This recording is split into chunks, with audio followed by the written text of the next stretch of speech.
Amazing Discoveries presenta Reavivando la Reforma.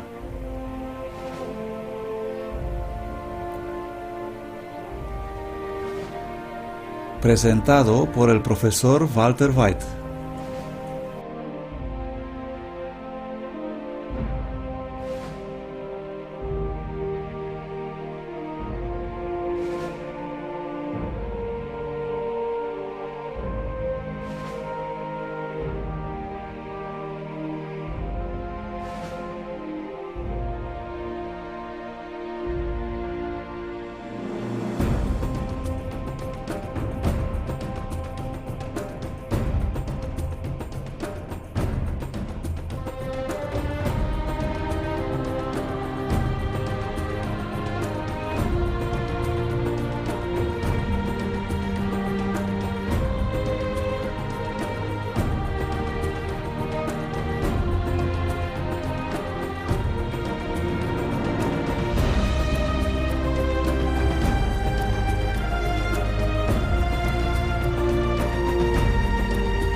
Han invalidado tu ley. Primera parte. ¿Qué dice la Biblia? Mi pueblo muere por falta de conocimiento. Me gusta la traducción afrikaans. Sé que ustedes no la comprenden, pero suena tan bonito. Dice: My volk gaan ten gronde aan 'n gebrek aan kennis. ¿No es bonito? Alguien dijo: afrikaans no es un idioma, es una enfermedad de garganta. My volk gaan ten gronde. Mi pueblo va... No se puede traducir. Se hace pedazos, cae destrozado, siendo eliminados, aniquilados, aplastados. Todo esto está conforme con el texto. Es una traducción muy bonita. Y así temo que parte de lo que voy a decir puede, ya saben, para algunos puede sonar, bueno, se va a volver un poco técnico ahora. Pero tenemos que entender los lenguajes que se hablan por ahí en el mundo y de lo que trata todo esto para que podamos entender lo que estas personas están haciendo en realidad. ¿Saben? ¿No es este el año cuando el Papa estuvo en Estados Unidos? ¿No es este el año cuando él habló a las Naciones Unidas? Es este, ¿no? ¿Y qué dijo? Nadie sabe lo que dijo. No dijo nada. No dijo nada. O eso es lo que piensa la gente. Y he leído lo que se escribe sobre lo que dijo y, ¿saben? No he encontrado nada. Amigos, había mucho, pero nosotros no sabemos lo que dijo. Así que vamos a ser un poco técnicos y ver dónde están ellos y qué enseñan en realidad. He titulado 2 conferencias: Han invalidado tu ley. Parte 1, lo que implica que habrá una parte 2. Bien, así que habrá 2 conferencias sobre este tema, interpuestas con otra conferencia que espero sea terminada para esta serie. Y tiene un nombre raro. Me gustan los nombres raros. No lo he decidido totalmente, pero creo que voy a llamarla Los Príncipes Sostenibles y Teleportables, sea cual sea el significado de eso. Pero vamos a hablar primero de Han invalidado tu ley. Salmo 119, 126. Señor, ya es tiempo de que actúes, porque han invalidado tu ley. Dios va a intervenir en los asuntos de los hombres cuando su ley haya sido eliminada. Y la pregunta es, ¿cuán cerca estamos de ese evento? Bueno, se necesitan 2 conferencias para discutir esto. Lamentaciones 2:9. Sus puertas están echadas por tierra. Él destruyó y quebrantó sus cerrojos. Su rey y sus príncipes están entre los gentiles.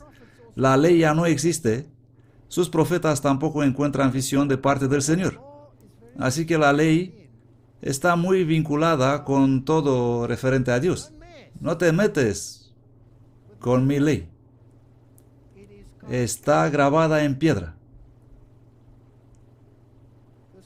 Este escritor protestante escribe, Nehemías se humilló ante Dios, dándole la gloria debida a su nombre. Lo mismo hizo Daniel. Daniel no tenía miedo de ser visto rezando a la ventana.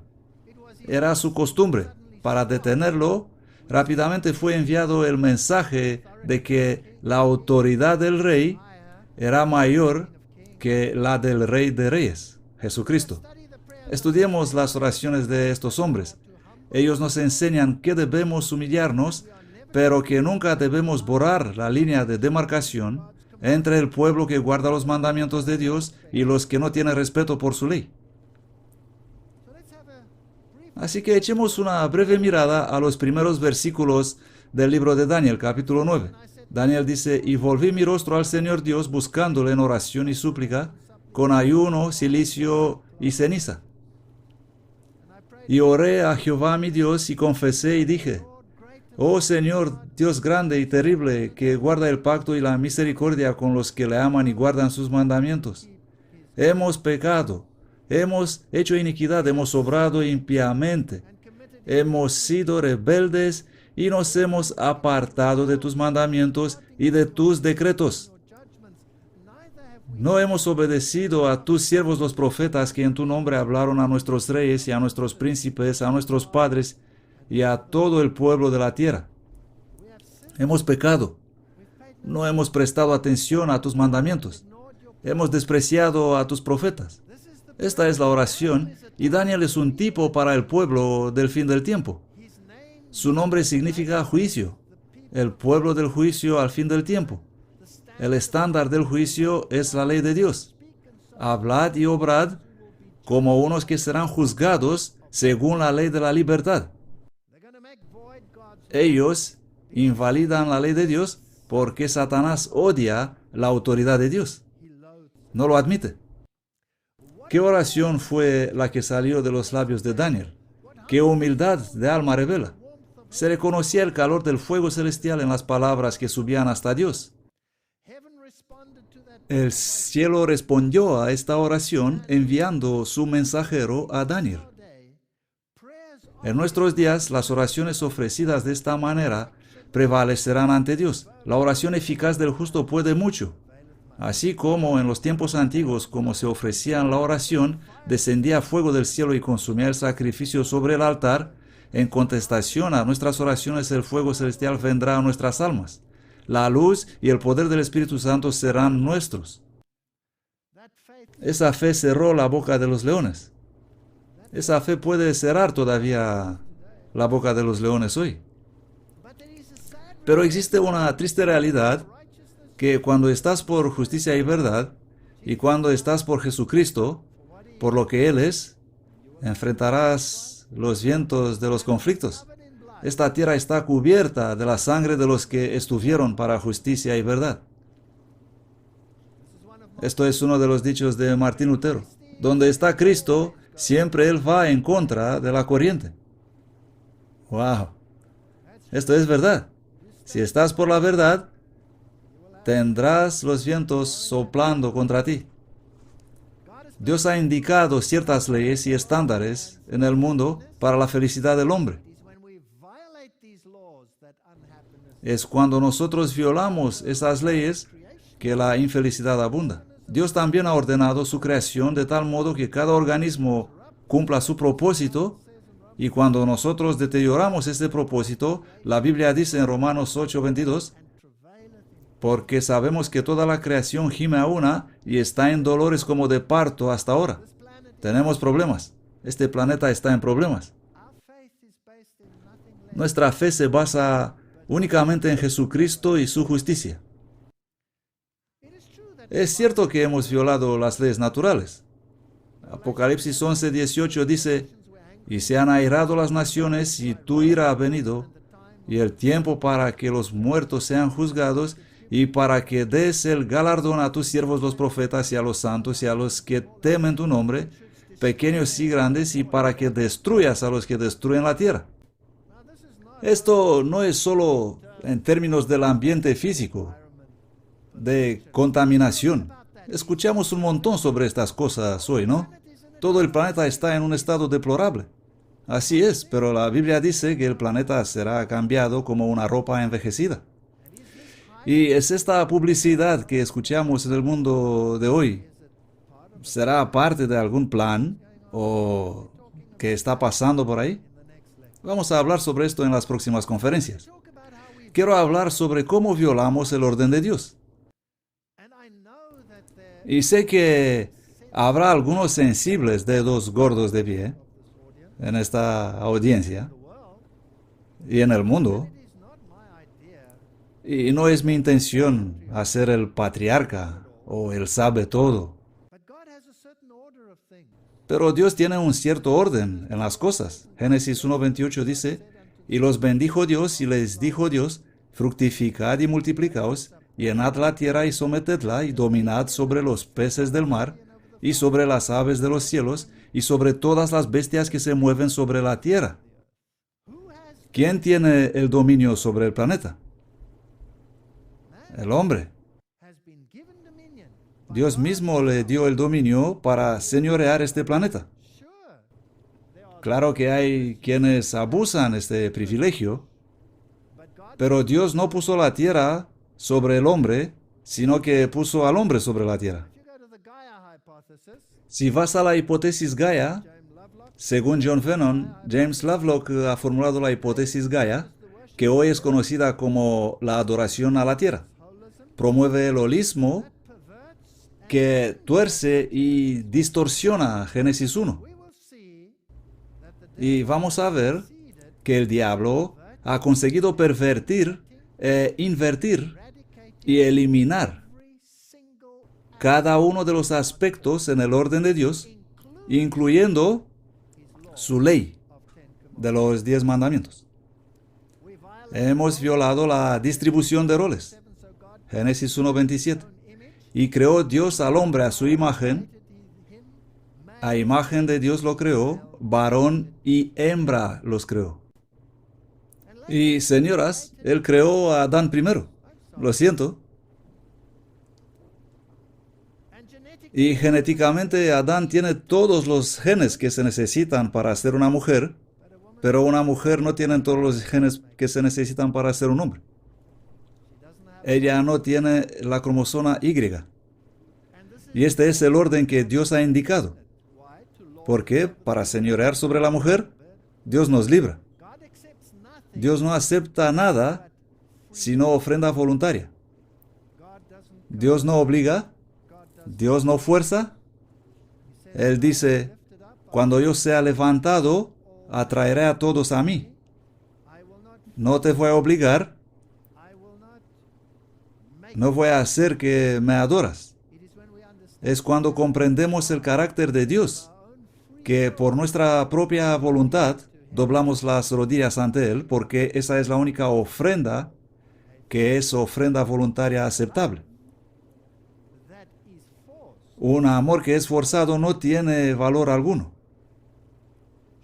Si mi esposa me amaría porque eso debe hacer, Dios no lo quiera, ¿qué matrimonio infeliz tendríamos? Si ella me ama a pesar de lo que soy, y yo puedo ser muy pesado, créanme, entonces es de valor. Tiene un valor intrínseco. Porque le he creado por mi gloria. Yo lo he formado. Sí, yo lo hice. Isaías 43:7. Somos creados según la imagen de Dios, tanto hombres como mujeres. Y no te metas con la imagen de Dios. Génesis 3:16, algo terrible pasó.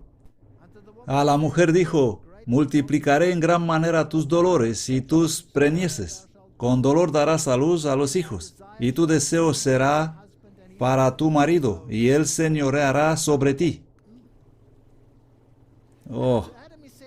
Y a Adán le dijo, por cuanto obedeciste la voz de tu esposa y comiste del árbol que te mandé, diciendo, no comerás de él, maldita será la tierra por tu causa, con dolor comerás de ella todos los días de tu vida. Y desde entonces, la vida fue una miseria. Y los hombres creen que ellos deben enseñorearse de las mujeres hasta que las mujeres se rebelan y señorean sobre el hombre. ¿No es esto lo que tenemos hoy en el mundo? Y no entendemos esta orden. ¡Qué frase desgraciada! Y nosotros decimos que se trata del parto. El parto es una cosa momentánea. Son solo unas pocas horas. Incluso si se trata de 21 horas. Incluso si se trata de 24 horas. Pero ¿qué es esto comparado con esta nueva vida que está en tu mano, que se puede abrazar y elevar a la gloria de Dios? Nada. Esto no tiene nada que ver con el parto. Esto no tiene nada que ver con la concepción y el dolor del parto. Esto tiene que ver con la forma de pensar. Con dolor darás a luz los hijos. Esto tiene que ver con la formación de la mente de un niño y con el espíritu rebelde. Toda madre sabe cuánta oración se necesita para criar a un niño para la gloria de Dios en estos días. ¿Y cuáles son los peligros? Son increíbles. Así que la mujer ha sido dotada con la tarea de criar a los hijos para la gloria de Dios. Y ella va a hacer esto con el dolor, con muchas, muchas lágrimas. Y su deseo será para su marido. ¿Por qué? Por cuanto obedeciste a la voz de tu esposa y comiste del árbol de que te mandé diciendo, no comerás de él, maldita será la tierra por tu causa. Con dolor comerás de ellas todos los días de tu vida. Con el sudor de tu frente. Espinos y cardos te producirá. Esto dice la Biblia. Espinos y cardos te producirá, y comerás plantas del campo. Con el sudor de tu rostro comerás el pan hasta que vuelvas a la tierra, porque de ella fuiste tomado. Pues polvo eres y al polvo volverás. Sentencia de muerte. Todos vamos a morir. ¿Cuál es la mentalidad del hombre? Soy un proveedor. Tengo que mantener a mi familia. Así que la forma de pensar es, tengo que trabajar con el sudor de mi frente. Así que ahora de repente, de donde estaban juntos, ahora están separados. ¿Cuántas mujeres dicen al marido cuando llega a casa por la noche y los niños han sido difíciles? Nunca estás ahí para ayudarme. ¿Dónde estabas cuando los niños hicieron esto y esto? Él desearía estar ahí y ayudarla con esta tarea, pero está afuera, tiene que trabajar. Su mentalidad es proveer. Toma esta mentalidad del hombre y oblígale a otro molde. Él puede hacerlo. Tome esta forma de pensar, esa de educación de niños, de la mujer, y dale otra tarea. Ella puede hacerlo. No hay duda al respecto. Ella puede hacer todo lo que un hombre puede hacer, y probablemente ella puede hacerlo mejor. Ella puede realizar varias tareas. El hombre solo puede realizar una. Se trata de la mentalidad. Y esta es la mentalidad de la mujer. Y eso es porque los niños se aferran a la falda en lugar del pantalón. Incluso las personas religiosas entendían eso. Por eso crearon esa imagen de la diosa. Es por eso que crearon la imagen de María. Porque tendemos a querer correr a la madre. Mi hijo, siempre me meto en problemas. Porque siempre me equivoco con su edad. Porque por alguna terrible razón la cambia cada año. Él tiene alrededor de 23, creo, tal vez. ¿Voy a recibir una paliza? 24. Ok, otra vez tengo problemas. 24. Y él llama por teléfono hasta hoy y dice, ¿puedo hablar con mamá? Yo digo, ¿cuál es el problema? Y él dice, ¿puedo hablar con mamá? Y entonces le doy el teléfono a mamá y él dice, mamá, tengo problemas con mi coche.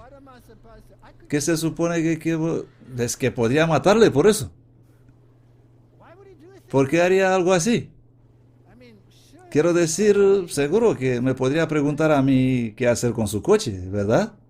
No, él pregunta, ¿puedo hablar con mamá? Esta es la mentalidad. Las madres los están cuidando. Las madres son las que hacen estas cosas bien. Pero hoy les damos la vuelta, la ponemos al revés y forzamos las mentalidades opuestas para la gente. Y es por eso que los suicidios aumentan de manera exponencial. Y mientras eliminamos la función y la cambiamos, así llegamos a ser obsoletos en nuestra forma de pensar. Y muy a menudo los hombres no pueden manejar la situación. Los hombres se suicidan a un tal ritmo como nunca antes. Si tomas las naciones industrializadas, donde hay este cambio de tendencia, como en Japón, es totalmente increíble. Y tu marido señoreará sobre ti. Bueno, la historia demuestra que los hombres han sido irrazonables. Pero eso no es lo que Dios quiso decir. Mateo 20:25 dice, entonces Jesús llamándolos los dijo, sabéis que los príncipes de los gentiles se enseñorean sobre ellos, y los que son grandes ejercen sobre ellos autoridad. Pero entre vosotros no ha de ser así, sino que el que quisiere ser grande entre vosotros, sea vuestro servidor. ¡Wow! Maridos, amad vuestras esposas, así como Cristo ama a su iglesia. Esposas, obedeced vuestros maridos. ¿Trata esto de obediencia ciega? No permita a Dios que sea obediencia ciega. Los dos son iguales. Cristo nunca ha forzado, nunca ha coaccionado a nadie. Estoy totalmente libre. ¿Cuántos matrimonios tienen libertad absoluta? Muy pocos. Ya sea uno o el otro es a menudo esclavo del otro. Y siempre y cuando se mantenga así, el matrimonio es, entre comillas, feliz. Pero al tirar de la cadena, todo el infierno se desata. ¿No es así? Como cristianos tenemos que dar libertad, al igual que Cristo da la libertad. Así que estamos invirtiendo la distribución de roles en el mundo de hoy. Y hoy el sostén de la familia, el que está con el sudor de la frente afuera, es a menudo la mujer y no el hombre. Y no hablo de las familias sin niños. No hay otra opción. Hay que hacerlo así. En la revista Humanista, su autor, Ryan Eisler, dice, hablando de igualdad de derechos, es absurdo decir que uno es un humanista, pero no es feminista. El feminismo es el último desarrollo evolutivo del humanismo. El feminismo es humanismo en su nivel más avanzado. Tenemos que ser feministas. El humanismo entonces se basa realmente en el feminismo, la evolución, el ateísmo y el comunismo. Vaya, ¿dónde está conduciendo esto? Aquí tenemos el Instituto de Desarrollo Rural. Estas son organizaciones gubernamentales oficiales. Ellos dicen, las mujeres representan más del 50% de la población mundial y proporcionan el 60-80% de la mano de obra agrícola en el mundo. Sin embargo, algunas investigaciones indican que ellas poseen menos del 5% de las tierras del mundo. Los activos y los ingresos en manos de las mujeres resultan en un mayor consumo de calorías y una mejor nutrición para la familia que cuando está en las manos de los hombres. Vaya, en otras palabras, si la casa está en mi nombre, comemos peor que cuando está al nombre de ella. ¿Alguna vez has escuchado semejante basura en toda tu vida? Pero este es el adoctrinamiento que está ocurriendo. Así que ahora necesitamos un cambio. En vez de hacer las cosas juntos, ahora tenemos que cambiarlas de uno a otro. Todo lo que hacemos es cambiar los polos. No vamos a recibir nada bueno. Y luego puedes leer sobre los derechos de propiedad para la mujer. Aumentan el estatus de las mujeres y el poder de negociación dentro del hogar. Los derechos de propiedad seguro ofrecen aquí un incentivo, un modo de acción para cambiar las cosas patas arriba. Aquí tenemos la red de agencias internacionales de Naciones Unidas. Las mujeres tienen la llave para conseguir los objetivos del desarrollo. Mijiro. Los esfuerzos para alcanzar los objetivos internacionales de desarrollo deben centrarse en la capacitación de las mujeres. No tengo nada en contra de las capacitaciones de las mujeres. No hay nada peor que hollar cualquiera de los dos sexos. Pero cambiarlo completamente al reverso y tener dominio del uno sobre el otro es equivocado. Y darle la vuelta y tener al uno dominante sobre el anterior es igual de malo. No vamos a reparar nada. No hacemos las cosas bien, esto no es cristiano. Y aquí tenemos el servicio de noticias de la ONU, y esta es la secretaria general adjunta de las Naciones Unidas, Asha Rose Giro, y está escribiendo: los esfuerzos para alcanzar, se trata de 2008, los esfuerzos para alcanzar los objetivos internacionales de desarrollo deben centrarse en la capacitación de mujeres. Así que esto es de lo que hablan los medios de comunicación. Empoderamiento, capacitación, empoderamiento, empoderamiento, empoderamiento. Empoderar a uno automáticamente significa ¿qué? Desempoderar al otro. Así que aquí vemos un cambio, una inversión de roles. Empoderar a las mujeres no es solo un fin en sí mismo, es un requisito previo para alcanzar todos los objetivos de desarrollo del milenio. Nuestra visión común para construir un mundo mejor en el siglo XXI. Así que la visión es ponerlo patas arriba. Esto no es una mejora. Si hubieran dicho, vamos a compartirlo, igualmente, esto hubiera sido bonito. Pero no, nosotros lo vamos a poner al reverso. Para lograr esto ha sido crucial promover la afirmación activa, la protección de los derechos humanos, capacitación en liderazgo, programas de aprendizaje para mujeres jóvenes, un manifiesto de las prioridades políticas de las mujeres, todas estas cuestiones. Y tenemos todas esas megas organizaciones que entran en juego en el mundo para lograr estos objetivos. Y luego tienes estos desarrollos interesantes. Recuperación y reivindicación de las maneras antiguas de sanar nuestras vidas. El círculo sagrado, que está entrando en la religión de una forma mega en el mundo. El círculo sagrado es una hermandad de mujeres ambiciosas dedicadas a reclamar la diosa y comprometidas con la sanidad de nuestras vidas. Así que tenemos que volver en contacto con esta noción de diosa. Luciferus es el género femenino de Lucifer. Cuando la mujer sana, la tierra sana. Nos reunimos en el espíritu de amor y confianza para compartir nuestra recuperación, descubrimiento y empoderamiento. Nuestro objetivo principal es proveer unidad y apoyo a todas las hermanas que están reclamando las maneras antiguas para curarse de la locura de la humanidad dormida y las formas inconscientes e insidiosas del patriarcado. ¿Comprenden hacia dónde vamos? Simplemente le damos la vuelta y vamos de vuelta a la adoración de la tierra. Nos reunimos, escribe Mijiro, para compartir nuestras historias personales, identificar problemas y soluciones comunes, transmitir los muchos beneficios que se obtienen honrando a una espiritualidad centrada en la diosa. Ni siquiera sabemos lo que estamos haciendo. Y todas estas formas antiguas y todas las costumbres paganas se convierten en moda y entran en el vocabulario de la humanidad. Y tenemos estos clubes donde los hombres y las mujeres ya no conectan más. Hablo a mis hijos y les digo, ya saben, yo pienso como un hombre. Lo siento, pero ya saben, es parte de mi cromosoma Y. Y yo digo, escucha, esa es una chica bonita. Oh, no, papá, no puedo hablarle. Ella tiene que hablarme a mí. ¿Cómo? Simplemente no comprendo esto. Soy un anticuado y el mundo está al revés. ¿O no se han dado ustedes cuenta de que el mundo está al revés? ¿Han notado eso? Así que no solo estamos invirtiendo la distribución de roles y manteniendo la separación mientras lo hacemos, pero también violamos la ley de Dios. ¡Wow! Isaías 24:5. La tierra también se corrompió bajo sus moradores, porque traspasaron las leyes, cambiaron las ordenanzas, quebrantaron el pacto eterno. Iremos tan lejos que no solo ataquemos la distribución de roles, pero que en realidad ataquemos la ley de Dios, su autoridad. La Biblia dice que el poder del cuerno pequeño, Daniel 7:25, pensará en cambiar los tiempos y la ley. En realidad lo hace. Los reformadores identificaron este poder como siendo ¿quién? El papado romano. ¿Ha cambiado la ley de Dios?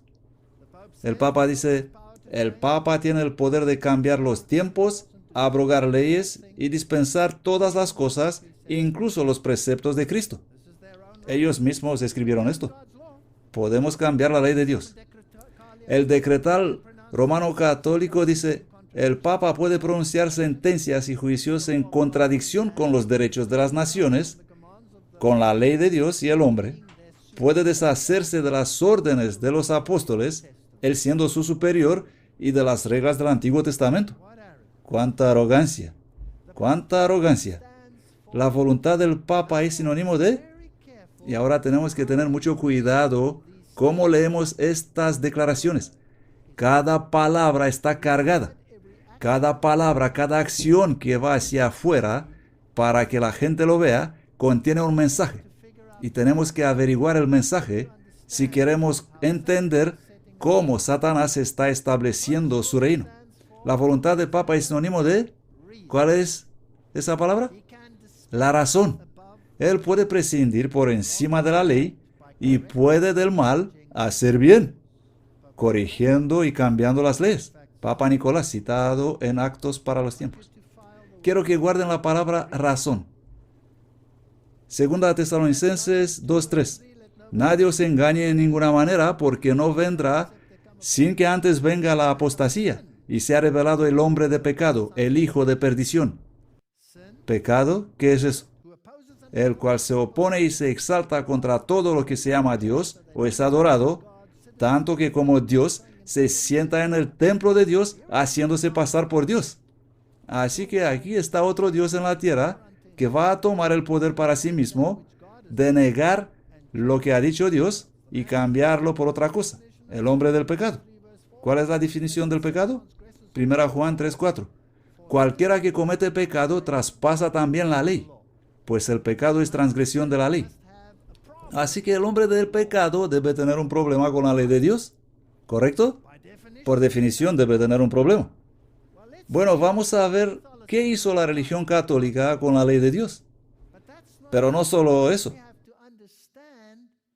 Tenemos que entender por qué lo hizo. Y cómo me afecta a mí. Y cómo te afecta a ti. Bueno, voy a comparar la Biblia. Y estoy usando la versión King James, el rey Jaime, con el Catecismo Romano Católico, el actual. Catecismo, artículo 2052 a 2557, en relación con la ley de Dios. Vamos a leer los mandamientos en la Biblia y luego vamos a compararlos con el romano catolicismo.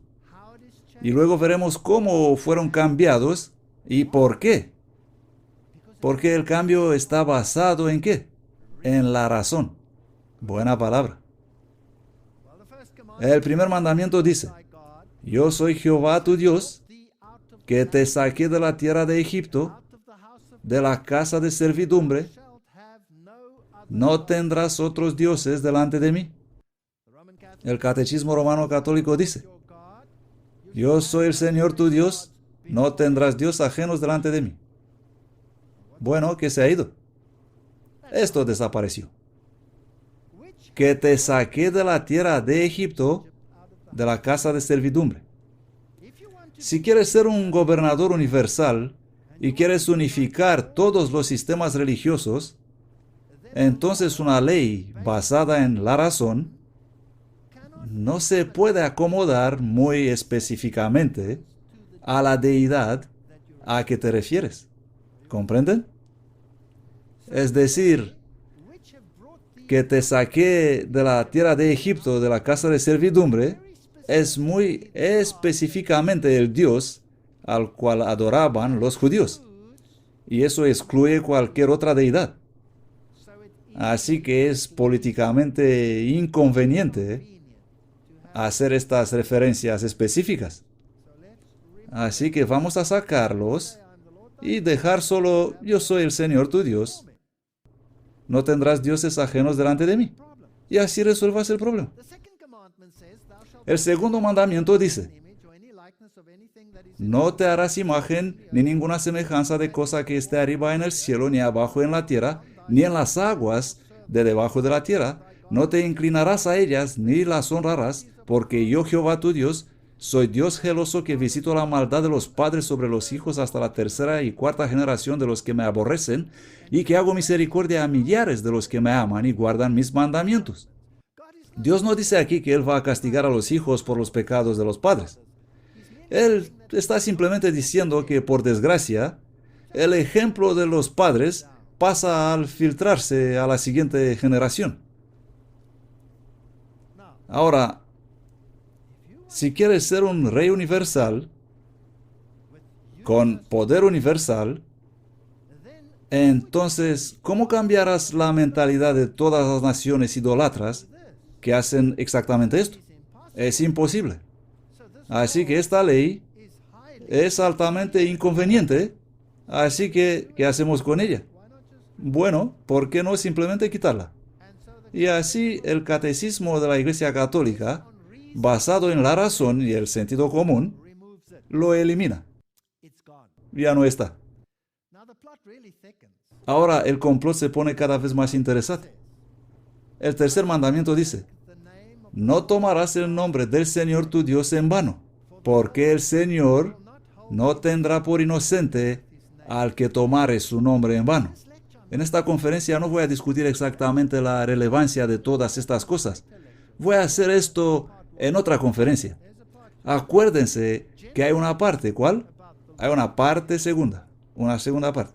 En esta conferencia solo hablaré generalmente sobre la ley. Ahora el segundo mandamiento en el Catecismo Romano Católico dice: no tomarás el nombre del Señor tu Dios en vano. ¿Qué ha desaparecido? Porque el Señor no tendrá por inocente al que tomare su nombre en vano.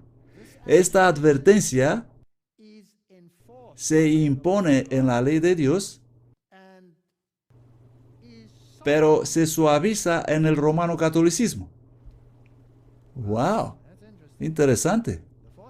El cuarto mandamiento: recuerda el día del sábado para santificarlo. 6 días trabajarás y harás toda tu obra, pero el séptimo día es el sábado de Jehová tu Dios.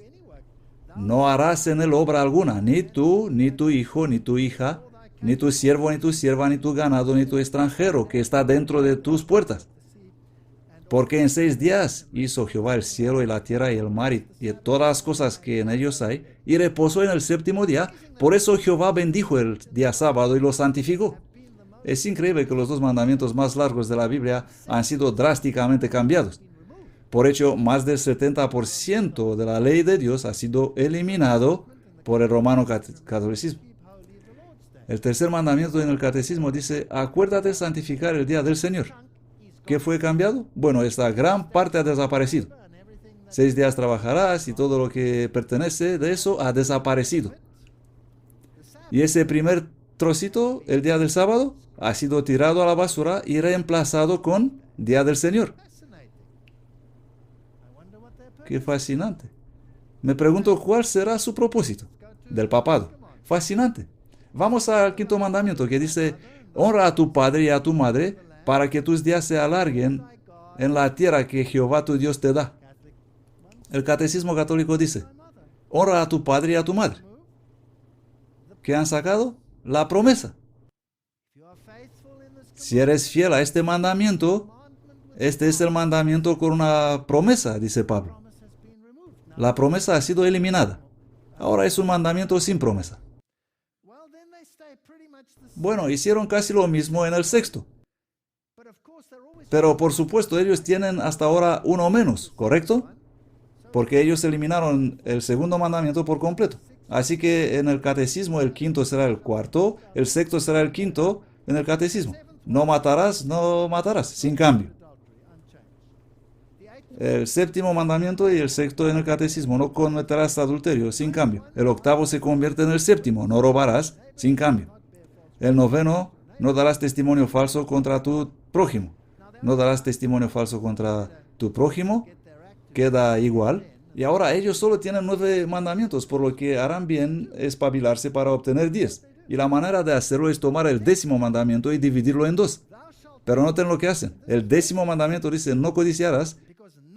Y esto es muy importante porque nada es casualidad, nada. No codiciarás la casa de tu prójimo, no codiciarás la esposa de tu prójimo, ni su siervo, ni su criada, ni su buey, ni su asno, ni cosa alguna de tu prójimo. dividido en dos en el catecismo. El 9º dice, no codiciarás la esposa de tu prójimo. Y el 10º reza, no codiciarás los bienes de tu prójimo. ¿Qué se fue? Vamos a comprobar. Tu casa se fue. Ok. Te quedas con tu esposa. Oh, esto es un alivio. La gente que trabaja para ti, tus empleados, se han ido. El siervo, la criada, se han ido.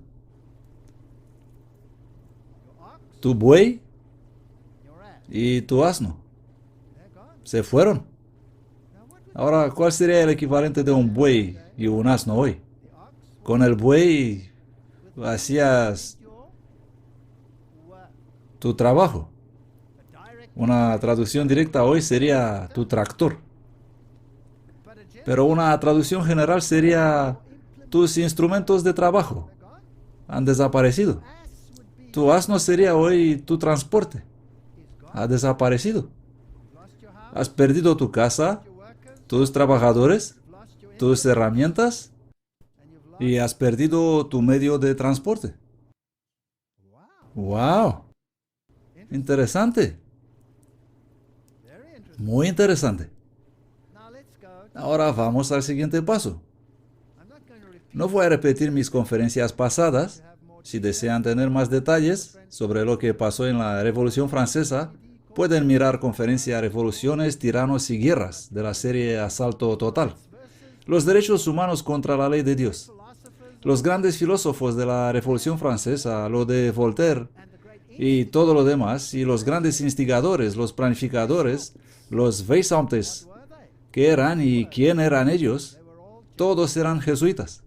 Eran jesuitas. Ellos son los pensadores detrás de la Revolución Francesa. Y después de la Revolución Francesa, la primera declaración de los derechos humanos fue presentada a la humanidad y la más grande sinvergüenza fue que lo pusieron en 2 tablas de piedra. Es como decir que va a tomar el lugar de los 10 mandamientos. Y luego le pusieron una fascia, un haz de varillas atadas con una lanza en medio, y luego pusieron su pequeña serpiente con la cola en su boca, el Ouroboros. Cuando enciendo mi nuevo ordenador tengo que mirar a Ouroboros cada día, yendo por ahí. No me importa, lo estoy usando para hacer la obra del Señor. Y ahí está el triángulo, el ojo que todo lo ve de Lucifer. Y hoy tenemos los derechos humanos, los derechos humanos, los derechos humanos. Pero los 10 mandamientos, los 10 mandamientos, los 10 mandamientos, no. Tenemos otra cosa. Así que aquí está la Declaración de los Derechos Humanos original.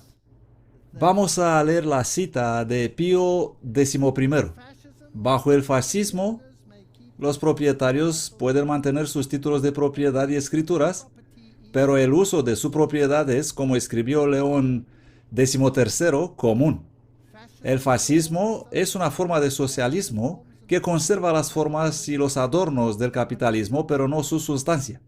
Bajo el fascismo, los títulos de propiedad y las escrituras están intactos, pero la institución de la propiedad privada ha desaparecido. La han reemplazado las regulaciones y los mandatos gubernamentales. Para obtener esta distinción entre la propiedad legal y el uso real, los fascistas tienen una deuda con la Iglesia-Estado romano. Bien, así que puedes tener tu propiedad, puedes tener tu título, puedes pagar tus impuestos gubernamentales sobre lo que sea en tu propiedad, pero no es tuyo.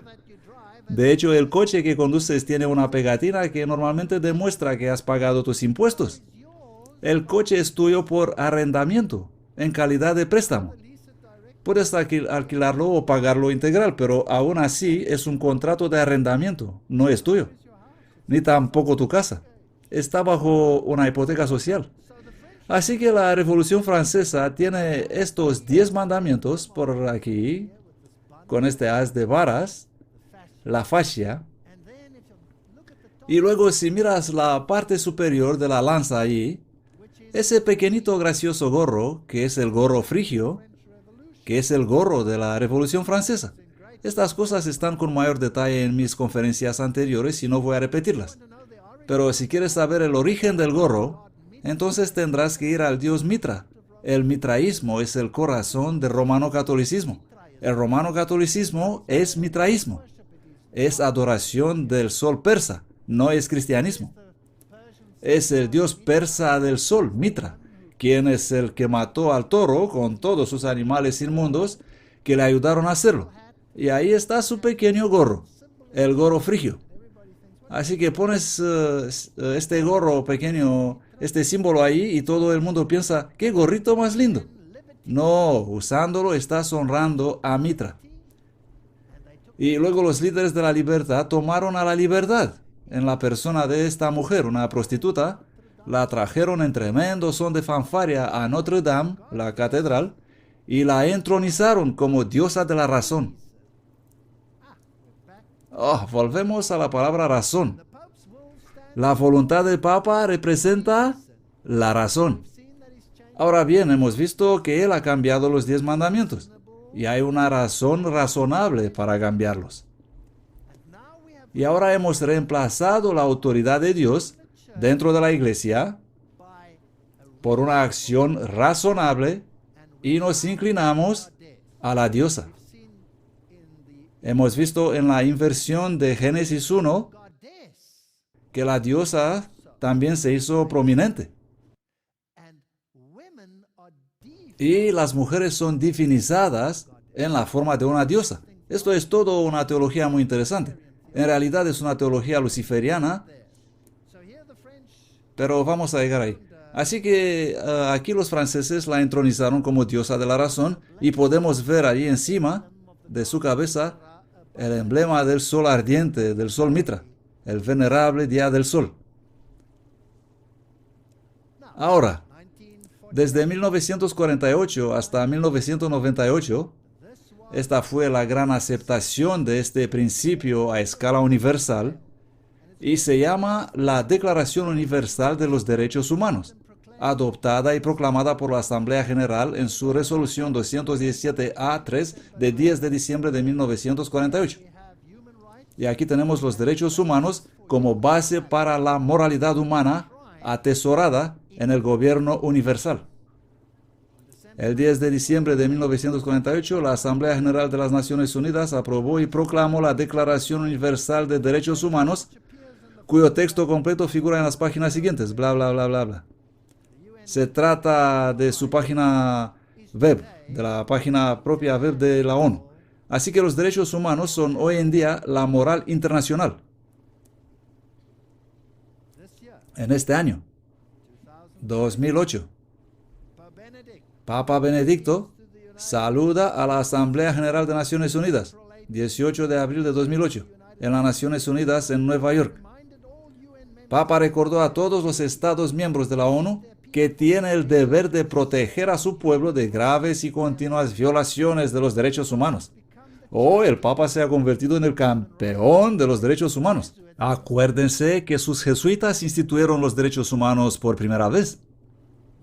Fascinante. Fue la cosa más televisada que ha sucedido.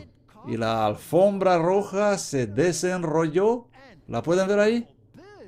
Y no lo quiera el cielo que un pedazo de polvo contamine los sagrados pies del Santo Padre. Así que vamos a aspirarla antes que Él llegue. ¡Qué aventura! Así que llega a las Naciones Unidas, todo está preparado. El secretario general Ban Ki-moon y el Papa son vistos juntos saludando a la multitud a medida que se dirigen hacia su gran discurso. Y los periódicos transmiten textos. El Papa se dirige a la audiencia global en la ONU. El pontífice afirma los derechos humanos, la clave para resolver muchos de los problemas del mundo. ¿Él es la cabeza de una así llamada iglesia cristiana? ¿No debería defender la ley de Dios? No, él está defendiendo los derechos humanos. Nueva York, el Papa Benedicto XVI dijo a los diplomáticos de las Naciones Unidas el viernes que el respeto a los derechos humanos es la clave para resolver muchos de los problemas del mundo. Bien. El pontífice, dirigiéndose a la Asamblea General de la ONU en su primer viaje papal a los Estados Unidos, dijo que el trabajo de la organización es vital, pero expresó su preocupación de que el poder se concentra en un puñado de naciones. Él siempre ha defendido al más débil. El consenso multilateral, dijo hablando en francés, sigue en crisis porque todavía está subordinando a la decisión de unos pocos. Él está ampliando su base. Echemos un vistazo a otras naciones. Papa proclama los derechos humanos en la ONU. Denuncia las estrategias independientes de superpotencia a los problemas globales. Nueva York. Papa Benedicto confirmó ayer a las Naciones Unidas como un defensor importante de los derechos humanos y como una fuerza de paz, al tiempo que advirtió que si no se consideran los derechos humanos como dados por Dios, esos estarán sujetos a la erosión y revocación. ¡Wow! Permítanme asombrarme un poco y comprender eso. Los derechos humanos son ahora, ¿qué? Dados por Dios. Son la ley de Dios. Esto es fascinante. ¿De cuál Dios estamos hablando? Ciertamente no es el Dios del cielo. Este es otro Dios, y estas leyes son dadas por ese Dios. Bueno, vamos a continuar. Estarán sujetos a la erosión y revocación. Son dados por Dios, nadie puede excluirlos, están grabados en piedra. En una de las paradas más esperadas de su gira por Estados Unidos, el Papa Benedicto XVI dijo a la Asamblea General de la ONU que los derechos presentados en 1948 en la Declaración Universal de los Derechos Humanos de la ONU se aplican a todo el mundo por virtud del origen común de la persona y que siguen siendo el punto más alto del designio creador de Dios para el mundo y para la historia. Suena maravilloso. El hombre está haciendo un gran discurso. Pero, wow, ¿qué está diciendo? Papa predica verde a la ONU. El Papa Benedicto intensificó su reciente campaña ambiental, así que él es ahora un Papa verde. En realidad parece un Papa blanco, pero no importa. Y luego dice algo fascinante. Dice, las formas de vida en la Tierra no solo deben garantizar un uso racional de la tecnología y la ciencia, pero también deben redescubrir la auténtica imagen de la creación. Papa argumentó que la protección del medio ambiente es una obligación moral. Bien, los derechos humanos son la ley de Dios. La protección ambiental, esta es la nueva agenda, que es ahora una obligación moral. Vamos a continuar. Esta es la Gaceta Post de Pittsburgh, presentando otra parte del discurso. Y dice, estos derechos humanos son basados en la ley natural inscrita en los corazones humanos y presente en diferentes culturas y civilizaciones. Bueno, ahora tenemos una ley intercultural y se basa en, ¿qué ha dicho? ¿Cuál es su palabra de moda? La ley natural.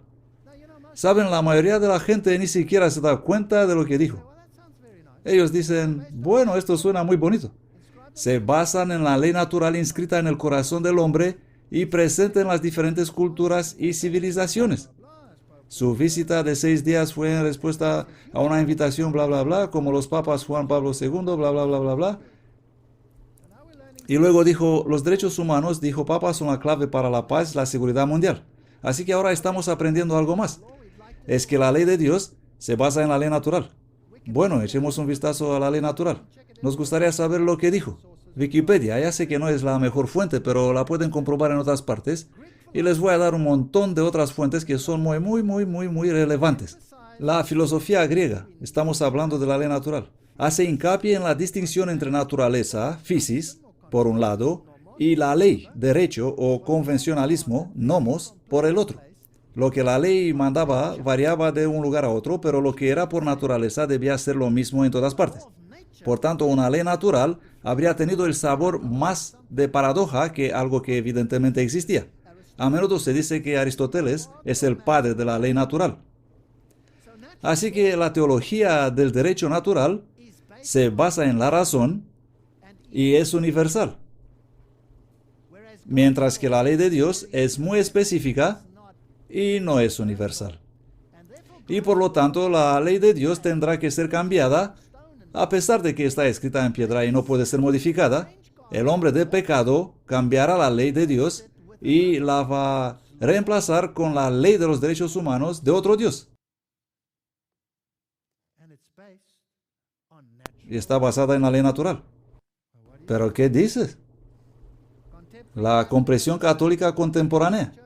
La Iglesia Romano-Católica mantiene la opinión de la ley natural establecida por Tomás de Aquino, particularmente en su Suma Teológica. Así que ahora se vuelve técnico. ¿No dijo nada el Papa? ¿O lo dijo todo? Vamos a echar un vistazo a la crónica de una educación más alta, una fuente católica. La opinión de la crónica. Las ventajas intelectuales de una educación católica por Arnold Wolf. Él es profesor judío de Boston College, de la edición de 31 de mayo de 2002. Entre los intelectuales católicos, así como entre algunos que no son católicos, la más importante herencia es la tradición de la ley natural. ¡Wow! Ahora un profesor judío católico dice, la más importante herencia es la ley natural. Así que no es solo una palabra. Ahora se trata de algo importante. Será mejor que sepa lo que significa. Que se fundamenta en la idea de que hay ciertas verdades en el mundo que permanecen verdades, con independencia de si las leyes y las convenciones de cualquier sociedad particular se adhieren a ellos. En el peor de los casos, la creencia en el derecho natural puede conducir a la rigidez ideológica y la inhumanidad inflexible. Pero en el mejor de los casos, el respeto al derecho natural le da a uno la confianza en sí mismo, que hace posible la pasión y la curiosidad que impulsan la investigación intelectual. ¡Wow! Eso suena magnífico. La ley natural en definitiva nos inocula contra el posmodernismo. Los católicos son propensos a sostener que la verdad de la existencia de Dios debe significar la verdad de la razón en el hombre, la belleza del arte y la universalidad de la moral. Ahora, ¿de dónde viene eso? ¿De dónde viene toda esta cosa? Aquí está un profesor de teología moral del seminario de San Patricio, California. Él escribió un libro, La razón informada por la fe. La razón informada por la fe. Y escribe, la ley natural es fundamental para la teología católica. La ventaja de usar el derecho natural es que la Iglesia muestra un gran respeto por la bondad humana y confía en la capacidad humana de conocer y elegir lo que es correcto. Oh, ¿están comenzando a percibir algo aquí? La Biblia dice que por nosotros mismos no podemos hacer nada bueno. Y la Biblia dice toda cabeza está enferma. Solo en Cristo podemos ser elevados. Tomás de Aquino dijo, no. No, podríamos estar caídos físicamente, pero nuestra razón no es caída. ¿Y por qué nuestra razón no cayó? Nosotros podemos tomar decisiones iguales a las de la ley de Dios. Por lo tanto, podemos cambiar realmente las cosas. Así que el romano catolicismo enseña que el hombre ha caído, pero su razón no ha caído. Sobre todo la razón de aquellos que se supone deben razonar para aquellos que no pueden razonar.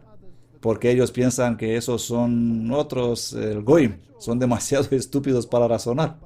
Así que la ley natural dice que el que gobierna por derecho divino es el que toma las decisiones. La ventaja de usar el derecho natural es que la Iglesia muestra un gran respeto por la bondad humana y confía en la capacidad humana de saber elegir lo que es correcto. También por medio de apelar a la ley natural, la Iglesia puede abordar su discusión y reclamar la bondad o maldad de las acciones concretas, de todas las personas de buena voluntad y no solo de aquellos que comparten sus convicciones religiosas. ¿Me están comprendiendo ahora? Así que tengo que cambiar la ley de Dios para que se convierta en una ley universal, luego la reemplazo con los derechos humanos y luego digo, cualquiera que no está de acuerdo con esto no tiene buena voluntad.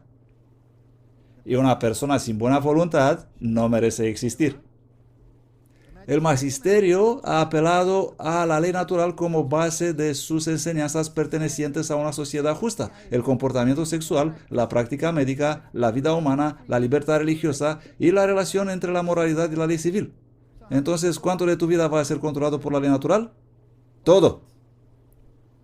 Todo. En cualquier caso, el desarrollo de la tradición de la ley natural entre los pensadores cristianos no se debe tanto a las escrituras como a la influencia de la filosofía griega y el derecho romano. Esa bestia era semejante a un leopardo. ¿Y la bestia leopardo representaba a quién? A Grecia. Esta es filosofía griega. Esta es la filosofía superior de la élite escogida para gobernar, el Goim, los que supuestamente no tienen la capacidad de pensar. Así que la ley natural romano-católica sale de la premisa de que la razón no es caída. La ley protestante de la naturaleza entiende la razón sometida a la palabra de Dios. Hay dos teologías opuestas en el mundo. Isaías 1:5, para que habéis de ser castigados aún, todavía os revelaréis. Toda cabeza está enferma y todo corazón doliente. El catolicismo romano dice, no, la cabeza no está enferma. Jeremías 17:9, el corazón es más engañoso que todas las cosas y desesperadamente perverso. ¿Quién puede conocerlo? Romanos 7:18, porque sé que en mí, esto es en mi carne, ¿qué dice Pablo? En mí no mora el bien, pues el querer está en mí, pero el hacer el bien no. Roma dice, no, yo puedo corregir y cambiar la ley de Dios. Yo puedo corregir lo que escribieron los apóstoles. Yo soy su superior. ¡Qué arrogancia! Juan 15:5. Yo soy la vid, vosotros los pámpanos. El que permanece en mí y yo en él, éste lleva mucho fruto, porque sin mí nada podéis hacer. Esto es cristianismo. El romanismo es paganismo. Si la razón no ha caído, entonces podemos salvarnos a nosotros mismos por la razón. Por otra parte, la ley natural también requiere el sacrificio del individualismo al colectivismo. Tienes que someterte a la razón del poder de razonamiento. De otro modo, no eres un buen ciudadano. Así que cuando el Papa dijo que los derechos humanos se basan en la ley natural, ¿no dijo nada o lo dijo todo? Él lo dijo todo, lo dijo todo. El jesuita Murray escribe, el derecho natural se refiere a la comunidad como dada al igual con la persona. El hombre es considerado como un miembro de un orden indicado por Dios y objeto del orden que hace del orden orden. Por tanto, es solo una forma correcta, pero sin derechos, y lo correcto es decidido por Roma. Ahora, esto es fascinante. Bajo la ley natural, me convierto en un número y no puedo subir por encima del deseo y la voluntad y el patrón de pensamiento de la comunidad. Si me atrevería a levantar mi cabeza por encima de eso y pensar como un individuo, esa cabeza tiene que ser podada. Estamos viendo más y más control de esa naturaleza y que la capacidad de toma de decisiones se le está quitando al hombre, ¿sí o no? Aquí está el discurso del Santo Padre Benedicto XVI a los participantes de la sesión plenaria de la Congregación para la Doctrina de la Fe. Se llama Dignitatis Humanae. En la formación de sus conciencias, los fieles deben prestar mucha atención a la enseñanza santa y cierta de la Iglesia, porque la Iglesia Católica es por la voluntad de Cristo el Maestro de la verdad. Es su deber de anunciar y enseñar auténticamente la verdad que es Cristo y al mismo tiempo declarar y confirmar con autoridad los principios del orden moral que fluyen de la misma naturaleza humana. ¡Wow! ¿Los principios de orden moral fluyen de la naturaleza humana? Yo pensaba que los principios de naturaleza moral vienen de Dios y de su ley. Aquí hemos vuelto algo al revés, y esto es extremadamente peligroso.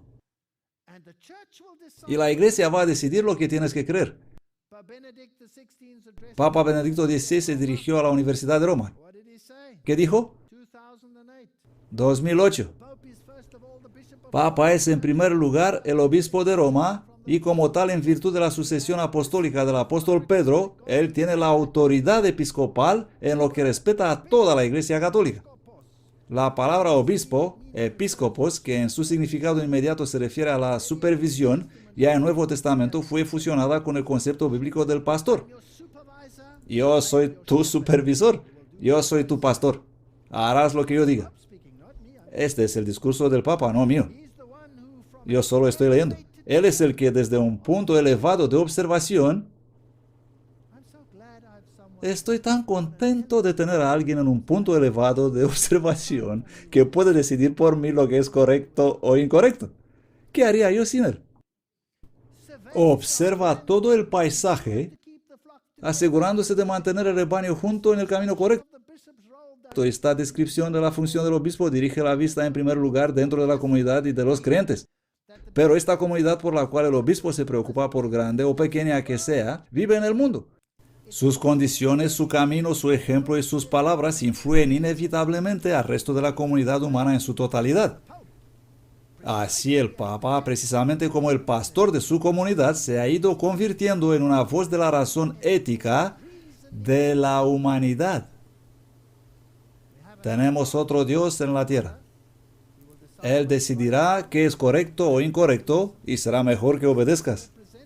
El Papa habla como representante de una comunidad creyente en la cual a lo largo de los siglos de su existencia una sabiduría de vida específica ha madurado. Me gusta esto. Así que su sabiduría de vida ha madurado en la iglesia.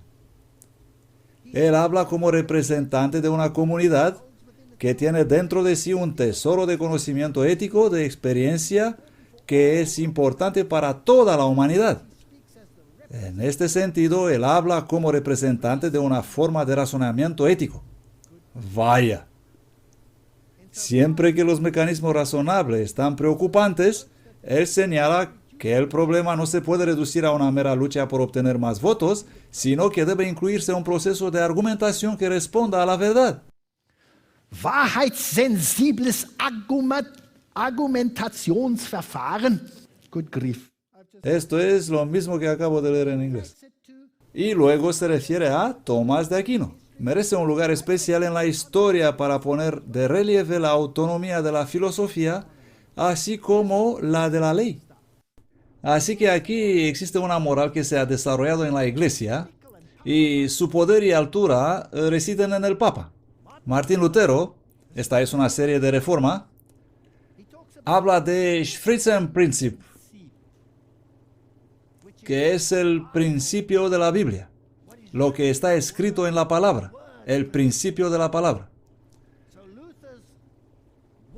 El principio de la palabra de Lutero ha sido el axioma del protestantismo. Al igual que la Iglesia de Roma dice Führerprinzip, el principio del líder, que fue el axioma del catolicismo. Así que aquí tenemos dos religiones opuestas. La una dice, yo soy el Führer, yo soy el líder, yo soy el que va a decidir qué es moral y qué es correcto. Y en la otra tenemos el Schriftprinzip, el principio basado en la palabra. La Biblia es la norma de la moralidad. Tenemos que tomar una decisión, señores y señoras. Martín Lutero escribió, debemos aprender a separar el poder espiritual y el temporal entre sí, como el cielo de la tierra, porque el Papa ha oscurecido en gran medida este asunto y ha mezclado las dos potencias. Me encantan los reformadores. Menos mal, alguien está pensando todavía. Este escritor de la Reforma dice, el comienzo de la gran apostasía fue el tratar de complementar la autoridad de Dios por la de la Iglesia. Roma comenzó por imponer lo que Dios no ha prohibido y acabó por prohibir lo que él, Dios, había ordenado de forma explícita. Bien dicho. Martín Lutero dice, si no luchas con todo tu corazón contra el gobierno impío del Papa, no puedes ser salvo. Quien se deleita en la religión y en la adoración del papado se perderá eternamente en el mundo por venir. Si lo rechazas al papado, debes esperar entrar en todo tipo de peligro, incluso perder la vida. Pero es muchísimo mejor ser expuesto a tales peligros en este mundo que guardar el silencio. Mientras viviré, voy a denunciar a mis hermanos el dolor y la peste de Babilonia, por temor que muchos de nosotros van a apostatar y caer con el resto en el abismo. ¡Wow! Sin rodeos. Martín Lutero, hablando de la Schriftprinzip, la Biblia, el principio basado en la palabra. Él dice, dejando a un lado todos los escritos humanos, debemos dedicarnos más y más aún a obrar más persistente solamente en las Sagradas Escrituras. Hoy si me pueden decir quién es el juez final cuando las declaraciones de los padres se contradicen entre sí mismos. En este caso, el juicio de la Escritura debe decidir la cuestión, cosa que no se puede hacer si no damos a la Escritura el primer lugar, porque la Biblia es en sí misma la más segura, más fácil de entender, la más normal, es su propio intérprete, aprobación, juez, e ilumina todas las declaraciones de todos los hombres. Por lo tanto, nada más que las palabras divinas deben ser los primeros principios para los cristianos. Todas las palabras humanas son conclusiones extraídas de los mismos y deben ser traídas de nuevo a ellos y aprobadas por ellos. Este es el protestantismo. Hoy no tenemos protestantismo en el mundo. Tenemos fascismo. John W. Robbins escribe un libro magnífico. Si quieres leerlo, se llama Megalomanía Eclesiástica. Él escribe: cada hombre será obligado a dar cuenta de las obras que ha hecho en la tierra, por lo que cada hombre tiene el derecho de leer la Biblia por sí mismo.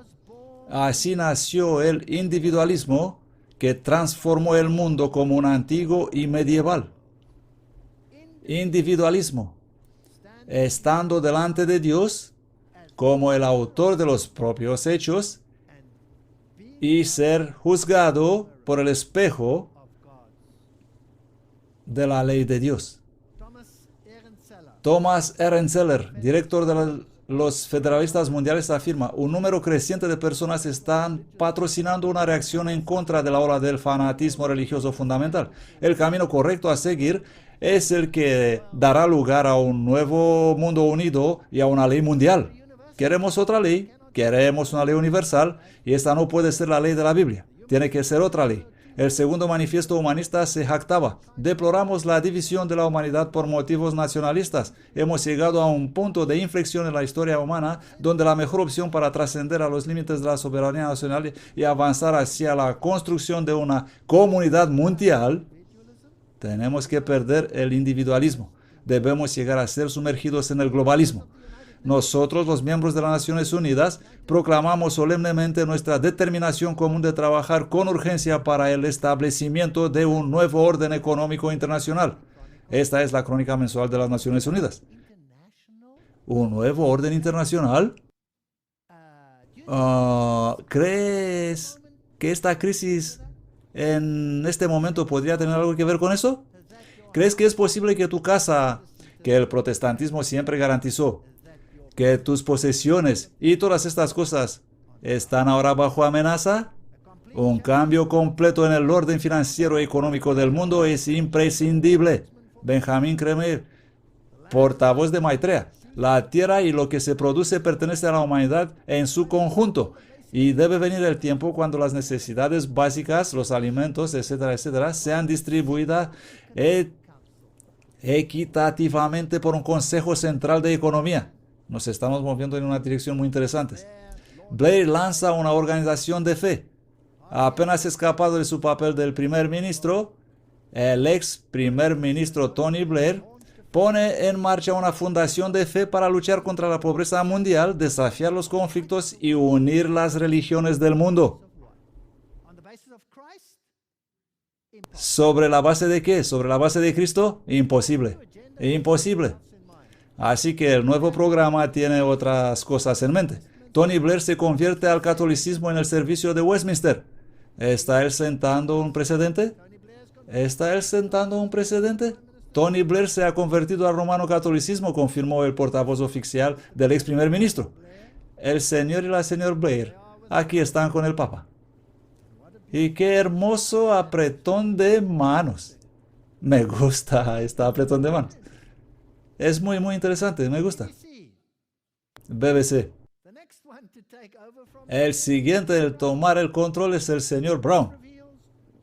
Brown revela una visión moral global. Gordon Brown ha establecido su visión sobre una sociedad global gobernada por un compartido sentido moral. No somos extranjeros morales, pero hay un sentido moral compartido común a todos nosotros. Aquí está hablando a nada menos que al conjunto religioso de la Iglesia. Y el primer ministro exhortó a las naciones y religiones a actuar juntos para resolver problemas.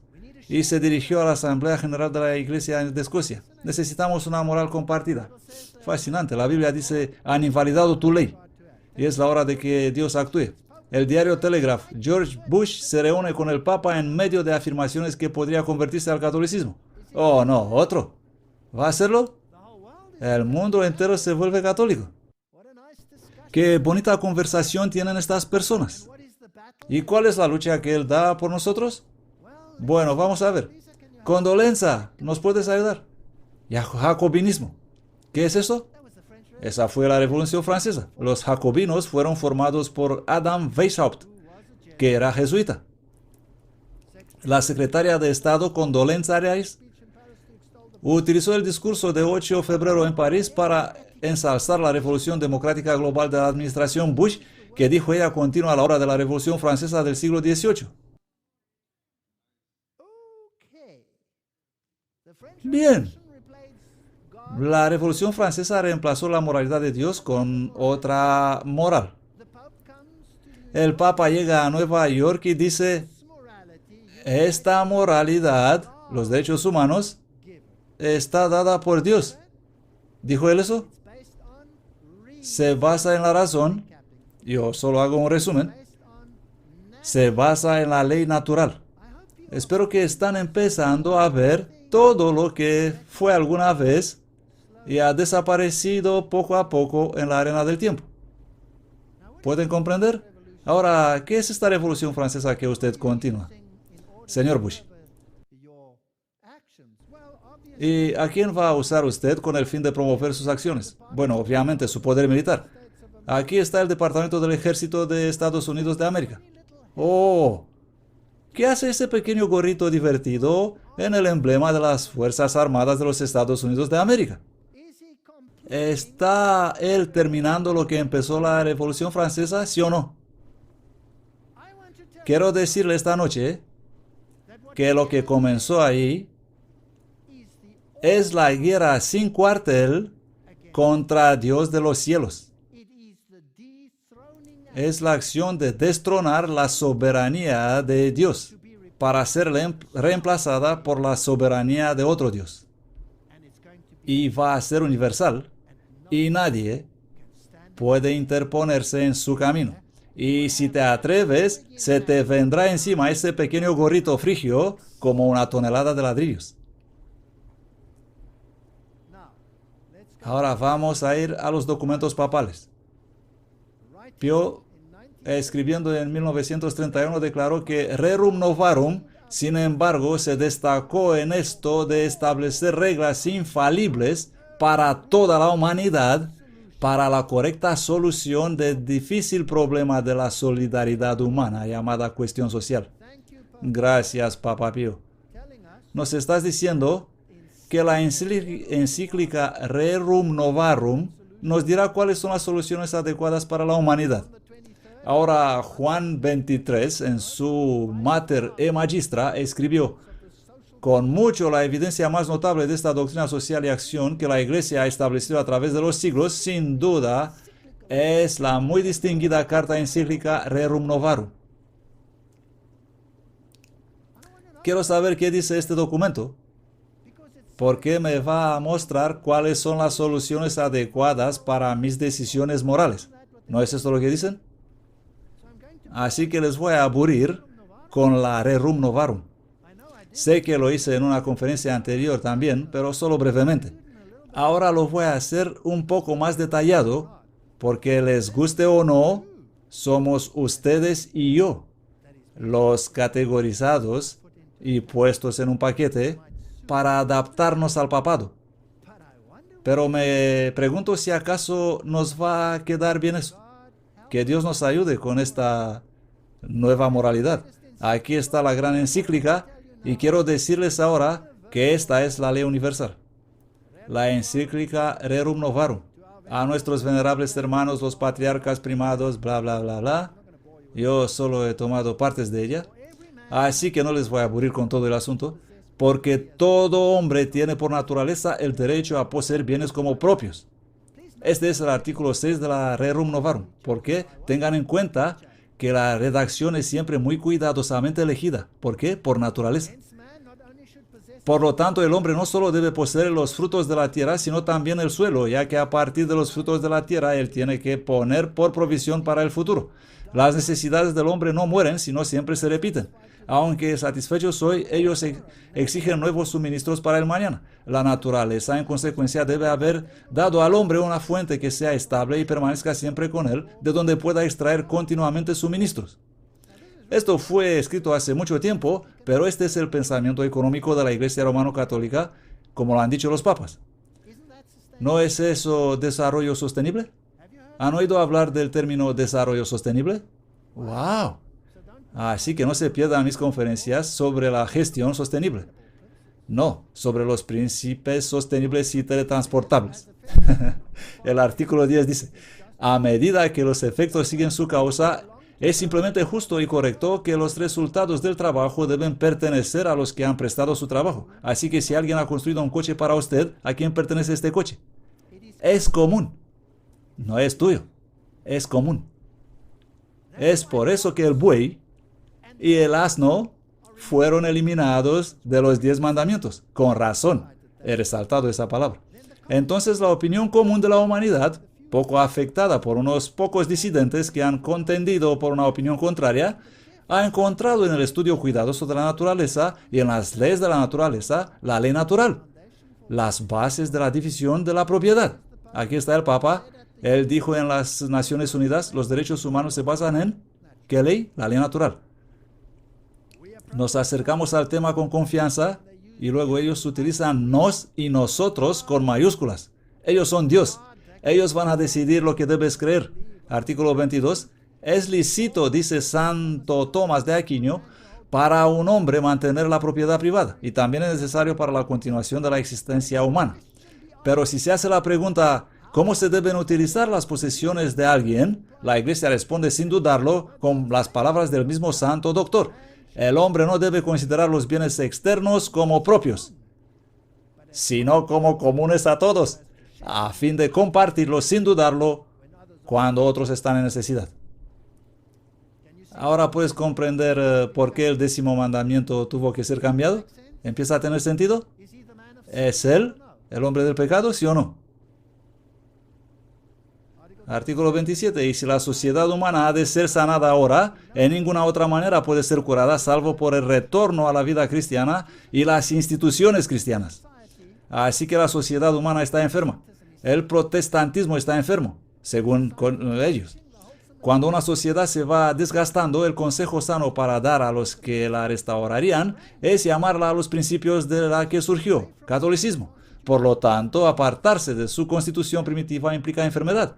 Volver implica recuperación. En la Edad Media nadie poseía ninguna tierra, solo los señores feudales eran propietarios de la tierra. Y la Iglesia lo supervisaba todo.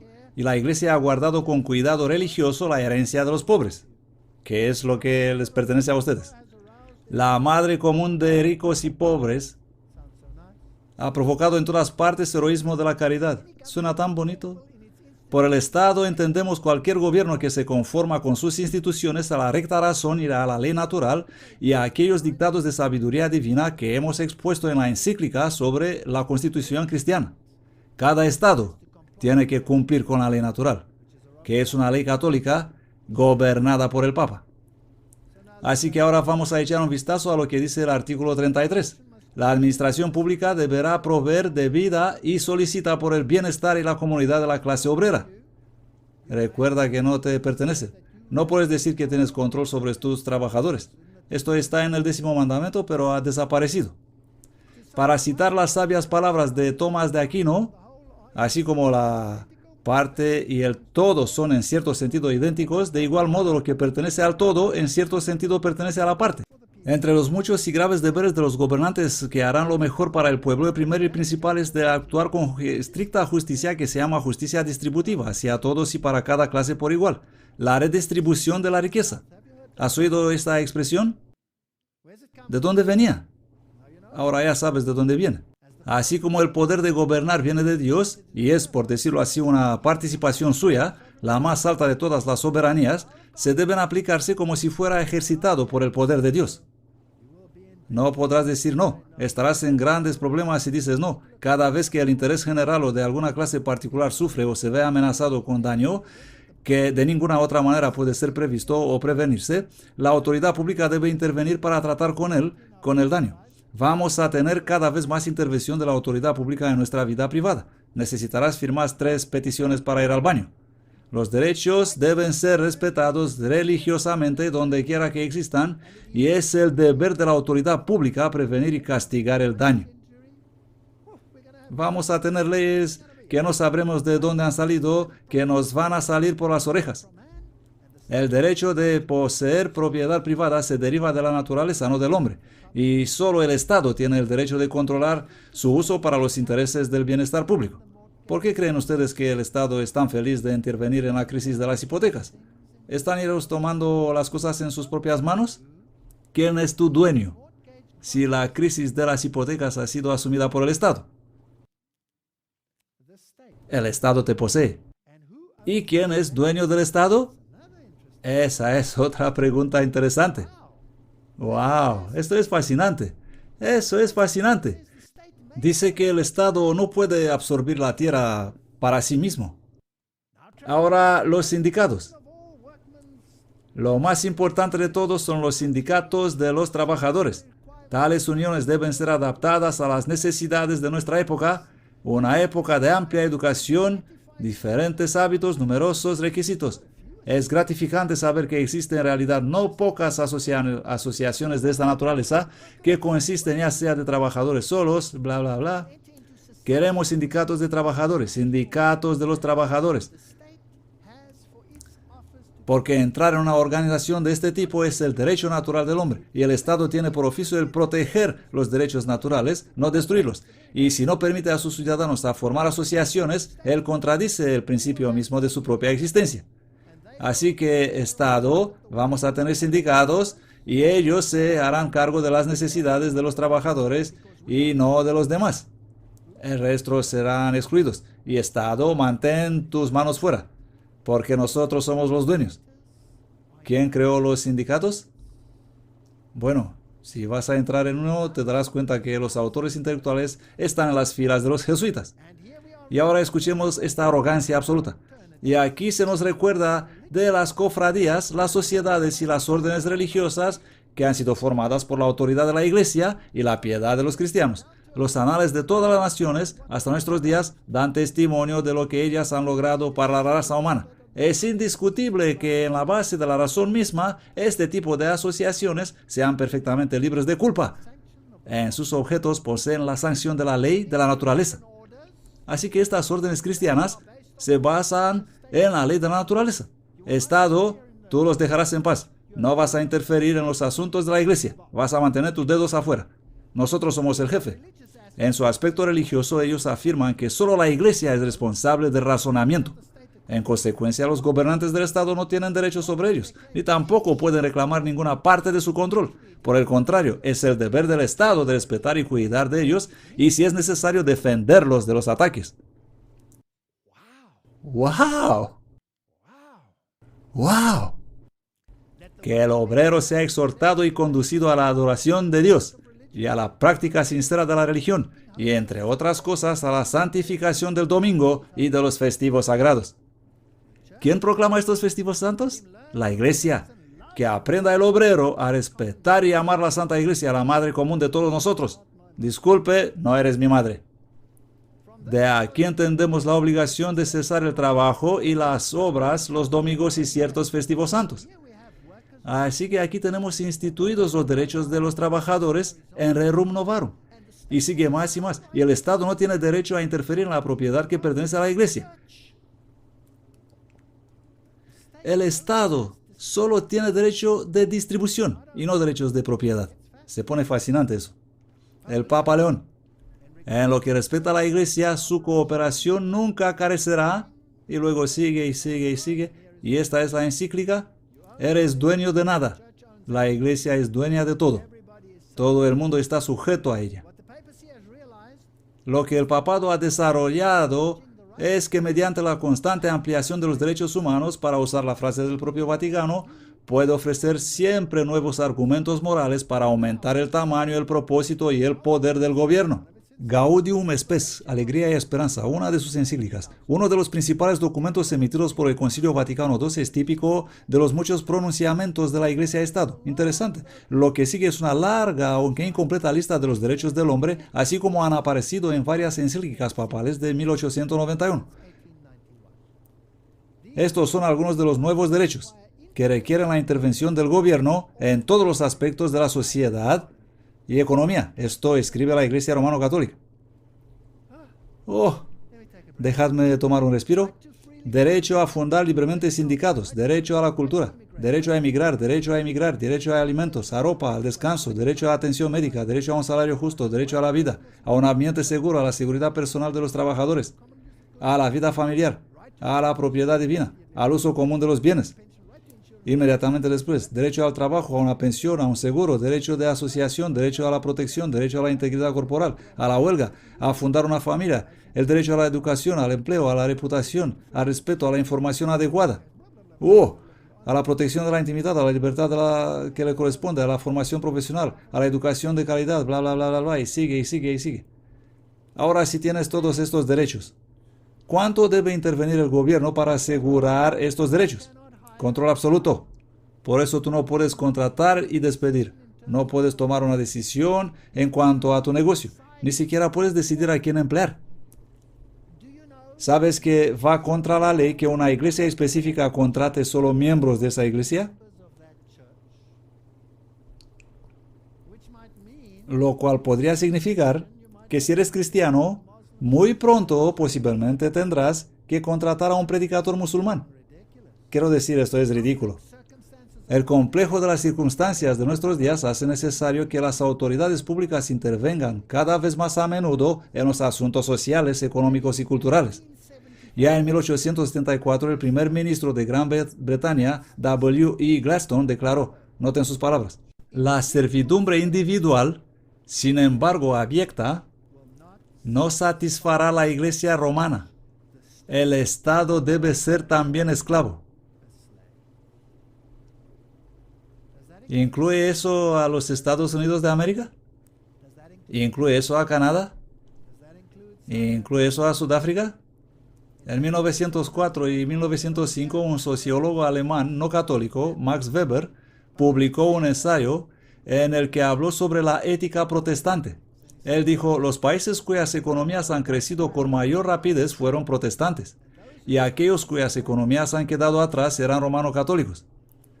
Félix Rachenfall señaló 6 formas en que el protestantismo había fomentado el crecimiento económico. El protestantismo ha permitido al intelecto que se dedicara a actividades seculares, no solo religiosas. El protestantismo trajo la educación a las masas. El protestantismo no alentaba la indolencia. El protestantismo defendió la independencia y la responsabilidad individual. El protestantismo creó un tipo más elevado de moralidad. El protestantismo fomentó la separación de iglesia y Estado. Estas son las cosas que eran buenas. En todos estos aspectos, Rachenfall escribió, el protestantismo produjo un efecto liberador e estimulante en la vida económica, pero el catolicismo trajo constricción y obstáculos. Esta es una carta fascinante.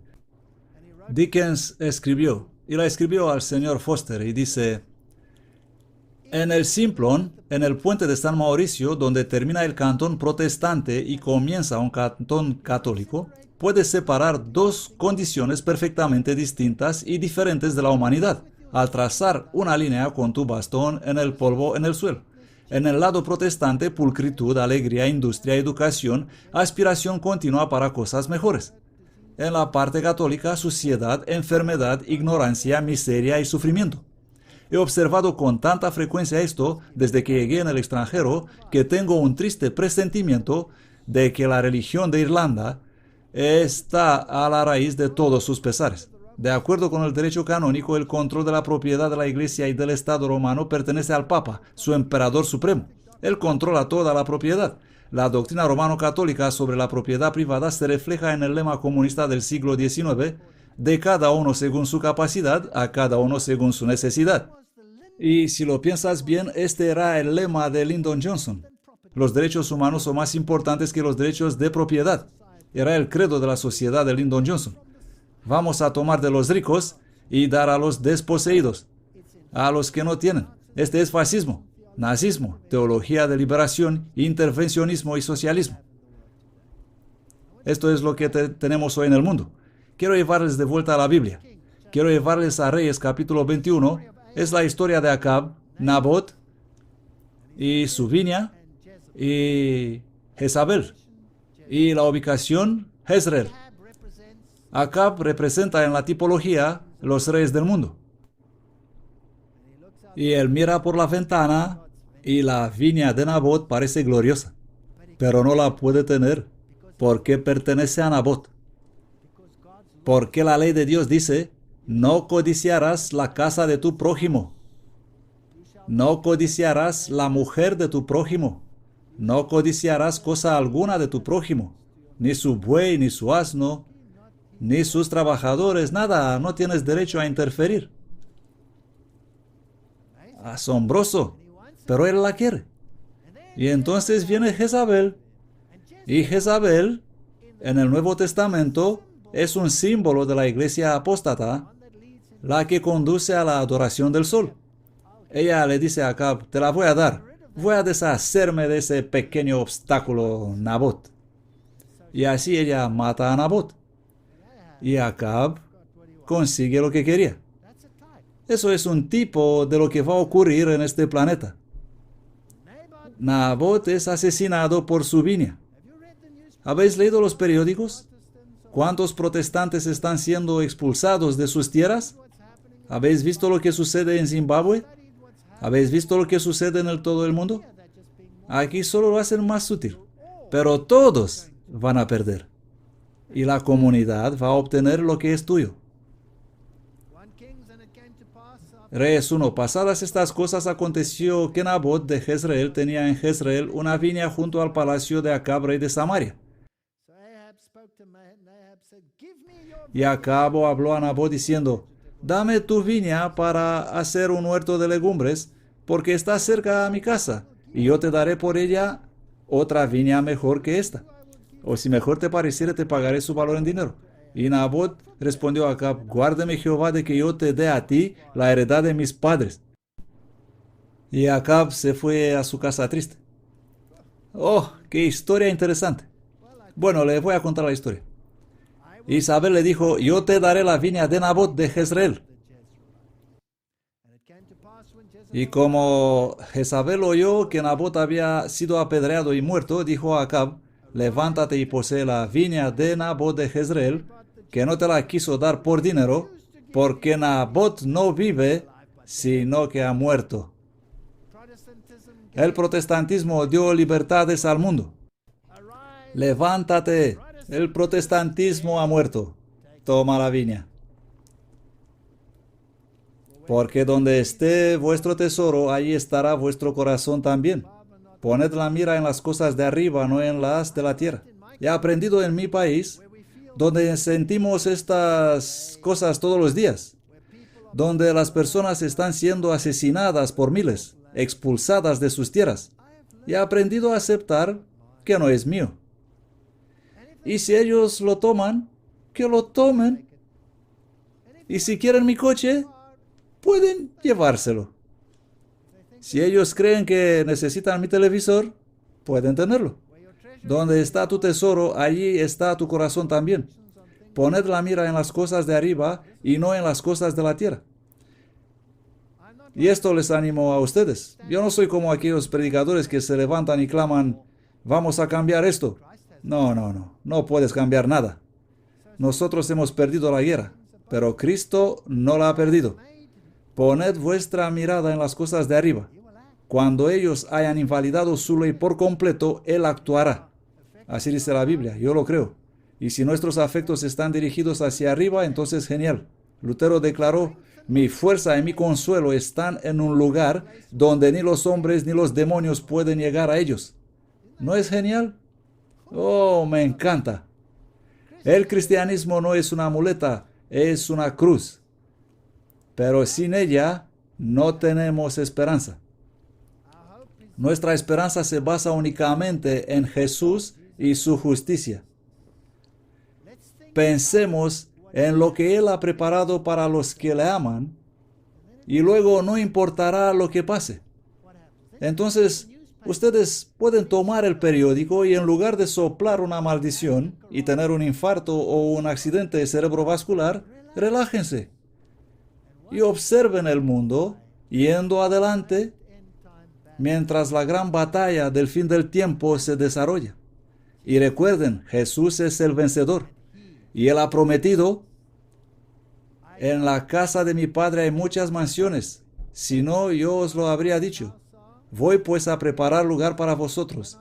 Y cuando haya ido y os haya preparado un lugar, volveré y os tomaré conmigo, para que donde yo esté, estéis también vosotros. Gracias.